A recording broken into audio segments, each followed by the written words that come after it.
आजादी के अमृत महोत्सव का संकल्प है कि भारत अपनी पहचान और प्रेरणाओं को पुनर्जीवित करेगा। ये दुर्भाग्य रहा कि आजादी के बाद देश की संस्कृति और संस्कारों के साथ ही अनेक महान व्यक्तित्वों के योगदान को मिटाने का काम किया गया।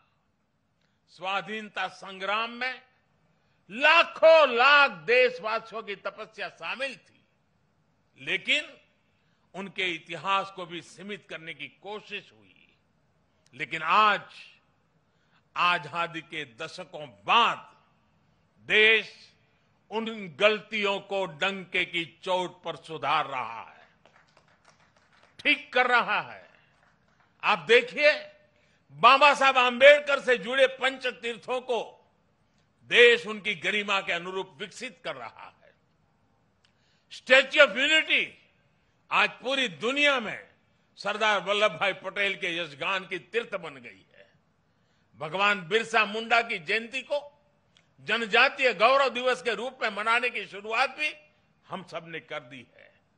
आदिवासी समाज के योगदान और इतिहास को सामने लाने के लिए अलग अलग राज्यों में आदिवासी म्यूजियम बनाए जा रहे हैं और नेताजी सुभाष चंद्र बोस के जीवन से जुड़ी हर विरासत को भी देश पूरे गौरव से संजो रहा है।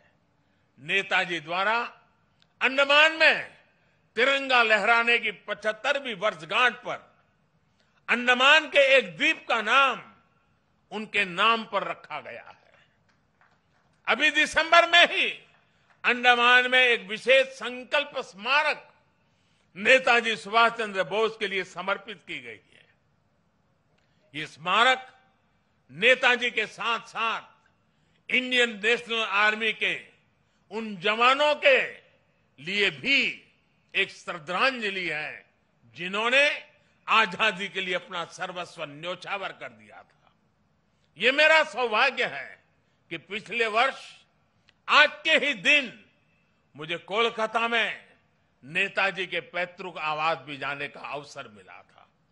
जिस प्रकार से वो कोलकाता से निकले थे, जिस कमरे में बैठकर वो पढ़ते थे, उनके घर की सीढ़ियां, उनके घर की दीवारें, उनके दर्शन करना, वो अनुभव शब्दों से परे है।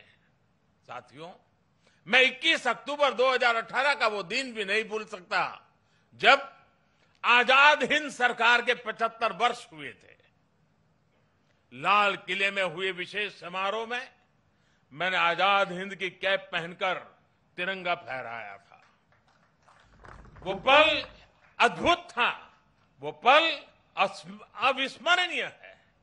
मुझे खुशी है कि लाल किले में ही आजाद हिंद फौज से जुड़े एक स्मारक पर भी काम किया जा रहा है। 2019 में 26 जनवरी की परेड में आजाद हिंद फौज के पूर्व सैनिकों को देखकर मन जितना प्रफुल्लित हुआ, वो भी मेरी अनमोल स्मृति है।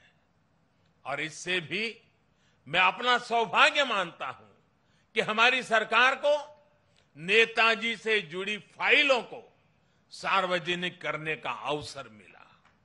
साथियों, नेताजी सुभाष कुछ ठान लेते थे तो फिर उन्हें कोई ताकत रोक नहीं सकती थी।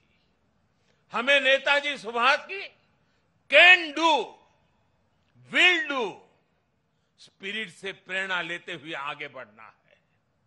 वो ये जानते थे, तभी ये बात हमेशा कहते थे, भारत में राष्ट्रवाद ने ऐसी सृजनात्मक शक्ति का संचार किया है जो सदियों से लोगों के अंदर सोई पड़ी थी।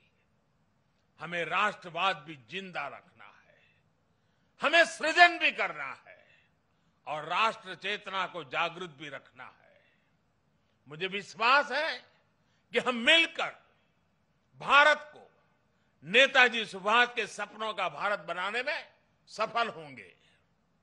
आप सभी को एक बार फिर पराक्रम दिवस की बहुत बहुत शुभकामनाएं देता हूं और मैं आज एनडीआरएफ, एसडीआरएफ के लोगों को भी विशेष रूप से बधाई देता हूं, क्योंकि बहुत छोटे कालखंड में उन्होंने अपनी एक पहचान बना दी है।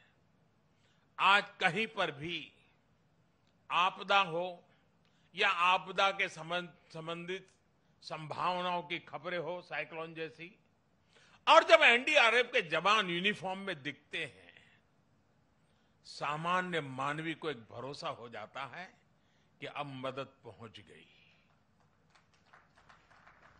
इतने कम समय में किसी संस्था और इसके यूनिफॉर्म की पहचान बनना, यानी जैसे हमारे देश में कोई तकलीफ हो और सेना के जवान आ जाएं, तो सामान्य मानवी को संतोष हो जाता है, भाई बस अब ये लोग आ गए हैं।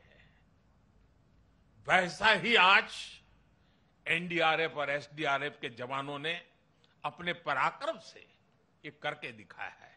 मैं पराक्रम दिवस पर नेताजी का स्मरण करते हुए मैं एनडीआरएफ के जवानों को, एसडीआरएफ के जवानों को, उन्होंने जिस काम को जिस करुणा और संवेदनशीलता के साथ उठाया है, बहुत बहुत बधाई देता हूं, उनका अभिनंदन करता हूं। मैं जानता हूं इस आपदा प्रबंधन के काम में इस क्षेत्र में काम करने वाले कईयों ने अपने जीवन भी बलिदान दिए हैं। मैं आज ऐसे जवानों को भी श्रद्धांजलि देता हूं जिन्होंने किसी की जिंदगी बचाने के लिए अपनी जिंदगी दांव पर लगा दी थी। ऐसे सबको मैं आदरपूर्वक नमन करते हुए मैं आप सबको भी आज पराक्रम दिवस की अनेक अनेक शुभकामनाएं देते हुए मेरी वाणी को विराम देता हूं। बहुत बहुत धन्यवाद।